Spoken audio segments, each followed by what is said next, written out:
vexed me, but his evil eye. And every morning when the day broke, I would boldly into the chamber and spoke courageously to him, calling him by name in a hearty tone and inquiring how he has passed the night. So you see, he would have been a very profound old man indeed, to suspect that every night, just at 12, I looked in upon him as he slept. Upon the 8th night, I was more than usually cautious at opening the door. A watch's minute hand moves more quickly than did mine. Never before that night had I felt the extent of my own powers, of my sagacity. I could scarcely contain my feelings of triumph to think that there I was, opening the door little by little, and he not even to dream of my secret deeds or thoughts. I fairly chuckled at the idea, and perhaps he heard me, for he moved on the bed suddenly, as if startled. Now you may think that I drew back, but no. His room was as black as pitch, with a thick darkness, for the shutters were close-fastened through fear of robbers, and so I know that he could not see the opening of the door, and I kept pushing it on, steadily, steadily. I had my head in and was about to open the lantern, when my thumb slipped upon the tin fastening, and the old man sprang up in bed crying out, "Who's there?" I kept quite still and said nothing. For a whole hour I did not move a muscle, and in the meantime I did not hear him lie down. He was still sitting up in the bed, listening, just as I have done night after night, hearkening to the death watches in the wall. Presently, I heard a slight groan, and I knew it was the groan of mortal terror. It was not the groan of pain or grief. Oh, no. It was the low, stifled sound that arises from the bottom of the soul when overcharged with awe. I knew the sound well. Many a night, just at midnight, when all the world slept, it welled up in my own bosom, deepening with its dreadful echo the terrors that distracted me. I say I knew it well. I knew what the old man felt, and pitied him. Although I chuckled at heart, I knew that he had been lying awake ever since the first slight noise, when he had turned in the bed. His fears had been ever since growing upon him. He had been trying to fancy them causeless, but could not. He had been saying to himself, "It is nothing but the wind in the chimney. It's only a mouse crossing the floor. Or it is merely a cricket which has made a single chirp." Yes, he had been trying to comfort himself with these suppositions. But he had found all in vain. All in vain, because death in approaching him had stalked with its black shadow before him and enveloped the victim. And it was the mournful influence of the unperceived shadow that caused him to feel, although he neither saw nor heard, to feel the presence of my head within the room. When I had waited a long time, very patiently, without hearing him lie down, I resolved to open a very, very little crevice in the lantern. So I opened it. You cannot imagine how stealthily, until at length a simple dim ray, like the thread of the spider, shot from out the crevice and fell full upon the vulture eye. It was open, wide open, and I grew furious as I gazed upon it. I saw it with perfect distinctness, all a dull blue with a hideous veil over it that chilled the very marrow in my bones, but I could see nothing else of the old man's face or person.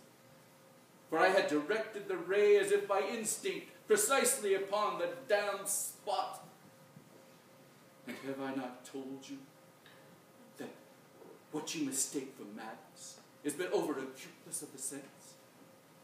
Now, I say, there came to my ears a low, dull, quick sound, that as a watch makes when enveloped in cotton.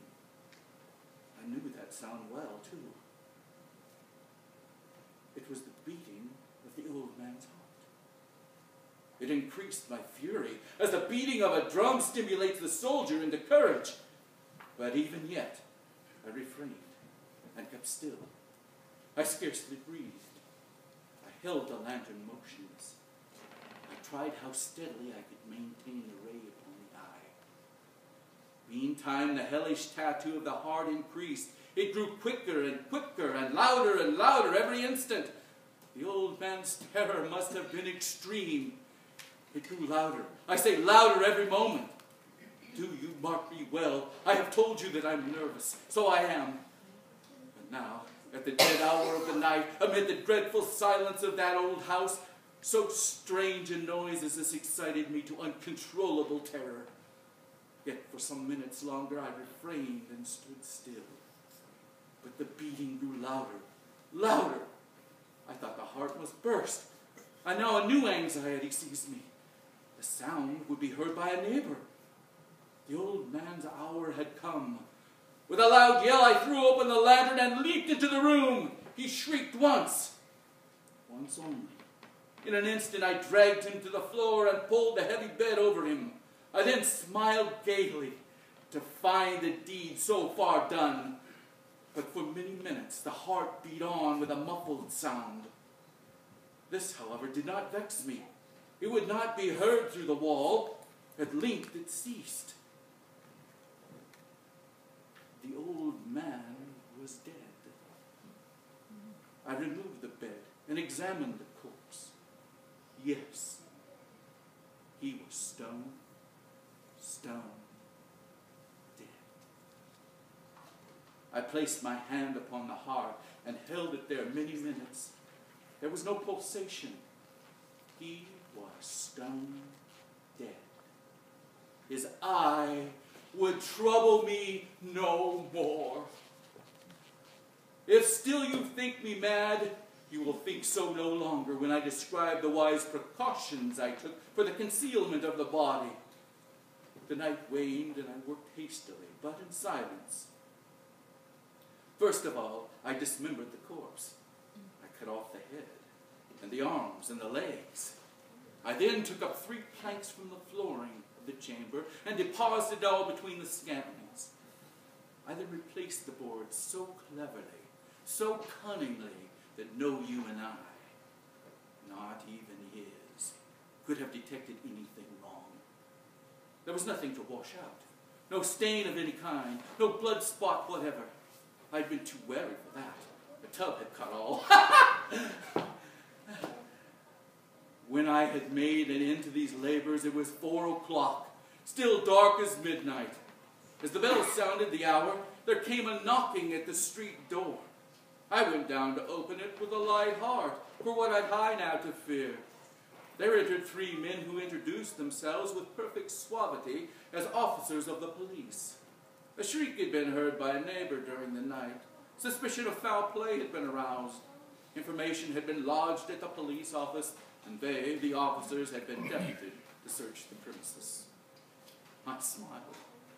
For what had I to fear? I bade the gentleman welcome. The shriek, I said, was my own in a dream. The old man, I mentioned, was absent in the country. I took my visitors all over the house. I bade them search well. I led them at length to his chamber. I showed them his treasures, secure, undisturbed.